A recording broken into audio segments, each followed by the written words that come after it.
Hello বন্ধুরা, তারাপীঠ ভ্রমণের নতুন একটি ভিডিওতে তোমাদের স্বাগত জানাই। আশা করি তোমরা ভালোই আছো। তারাপীঠে আমরা যেদিন গিয়েছিলাম সেদিনের পুজো দিতে আমরা যাইনি। সেদিন সারাদিন ঘরে রেস্ট নিয়েছিলাম এবং তারাপীঠের আশেপাশে যে সমস্ত জায়গাগুলো রয়েছে সেই সমস্ত জায়গাগুলোকে ঘুরে দেখেছিলাম। তার মধ্যে অন্যতম ছিল বামাখ্যাপার জন্মভূমি এবং আরও কিছু জায়গা। তো পরের দিন সকালবেলা খুব সকাল সকাল পুজো দিতে যাবো বলে স্থির করেছিলাম। সেই মতো সকাল 6টার মধ্যে ঘুম থেকে উঠে গিয়েছিলাম। উঠে গিয়ে স্নান টান করে আমরা হোটেল থেকে বেরিয়ে পড়ি পুজো দেওয়ার উদ্দেশ্যে। আমাদের ঠিক হোটেলের সামনে একটি টোটো স্ট্যান্ড রয়েছে, সেখান থেকে টোটোও নেওয়া যেতে পারে মন্দিরে যাওয়ার জন্য। কিন্তু টোটো নেওয়ার কোনো একটা প্রয়োজন নেই। আমাদের হোটেল থেকে একদম পায়ে হেঁটে 2 মিনিট মন্দির। তো আমরা এখন মন্দিরের মেন গেট দিয়ে মন্দিরে যাওয়ার রাস্তায় চলে এসেছি। মন্দিরের রাস্তাটায় কাজ চলছে, এই জন্য জায়গায় জায়গায় একটু কাদা রয়েছে এবং যে সমস্ত জায়গায় কাজ কমপ্লিট হয়ে গেছে সেই সমস্ত জায়গা পরিষ্কার পরিচ্ছন্ন। মন্দিরের দুধার ধরে রয়েছে অসংখ্য দোকান, অসংখ্য পুজোর সামগ্রী বিক্রি হচ্ছে এবং মায়ের মূর্তি বিক্রি হচ্ছে, অসংখ্য জিনিস বিক্রি হচ্ছে। তো যেতে যেতে আমাদের একটি যে অভিজ্ঞতা হয়েছিল সেটি আপনাদের সঙ্গে একটু শেয়ার করব। অভিজ্ঞতাটা হলো যে আমরা যাচ্ছিলাম আর দু সাইড থেকে অনেক লোক, মাঝে মাঝে একটু পরপরই অনেক লোক যারা এজেন্ট, পান্ডাদের এজেন্ট, তারা আমাদেরকে হাত ধরে টানাটানি করছিল যে আমাদের দোকানে আসুন এবং আমরা আপনাদের পুজো করার ব্যবস্থা করিয়ে দেবো এবং আমাদের দোকান থেকে আপনারা সব কিছু পেয়ে যাবেন। অসংখ্য লোক হাত টানাটানি করছিল। শেষ পর্যন্ত একজনের দোকানে গিয়ে আমরা পুজোর সামগ্রী কিনি। 101 টাকা দিয়ে কিনে আমরা লাইনে দাঁড়াই। এখানে এখানে জবা ফুলের মালা বিক্রি হচ্ছিল।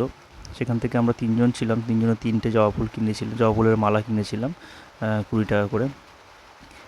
লাইনে দাঁড়িয়ে লাইনের কিছু কথা তো আপনাদেরকে বলি।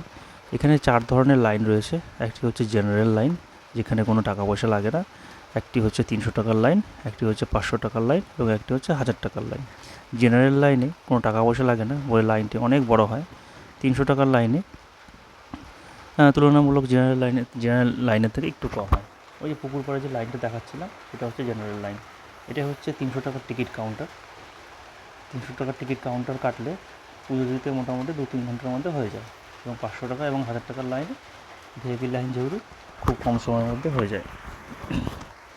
তো আমরা 300 টাকার টিকিট কেটে নিলাম। কাটার পর আমাদেরকে প্রায় 1 থেকে 1.5 ঘন্টা লাইনে দাঁড়িয়ে থাকতে হয়েছিল। তারপরে আমাদের লাইনটিকে ছাড়া শুরু হলো। এর কারণ এর কারণ হলো যে জেনারেল লাইনটিকে অনেকক্ষণ ধরে ছাড়া হচ্ছিল না, সেই লাইনটি অনেক বড় হয়ে যাচ্ছিলো, সেই জন্য জেনারেল লাইনটিকে কিছুটা ছেড়ে কমিয়ে নেওয়া হলো। আমরা এবার ধীরে ধীরে উপরের দিকে হেঁটে চলেছি। আমাদেরকেও কিছুটা রাস্তা অতিক্রম করে যেতে হবে। আমরা এখন মায়ের মন্দিরের ঠিক সম্মুখে রয়েছি। এখানে দাঁড়িয়ে মনে হচ্ছিল যে আর কতক্ষণের মধ্যে মায়ের মন্দিরে প্রবেশ করবো এবং মায়ের দর্শন পাবো। আর যেন তর্স হয়েছিল না। এটা হচ্ছে বলির স্থান। এখানে বলি দেওয়া হয়। যে লাইনে দাঁড়িয়েছিলাম সেখান থেকে দেখা যাচ্ছিল।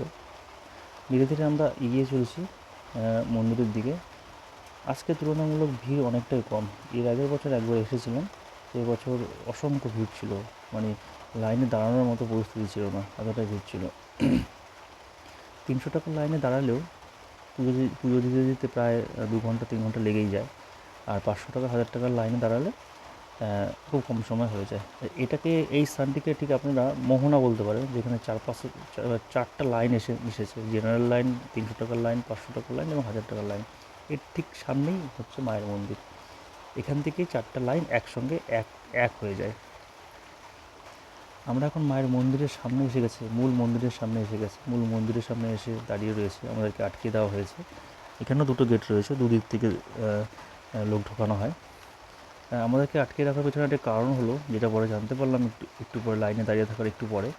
কারণ কোনো এক ভিআইপি লোক, মানে ভিআইপি ব্যক্তি, তিনি মন্দিরের ভিতরে তার পরিবার নিয়ে পুজো দিতে এসেছে।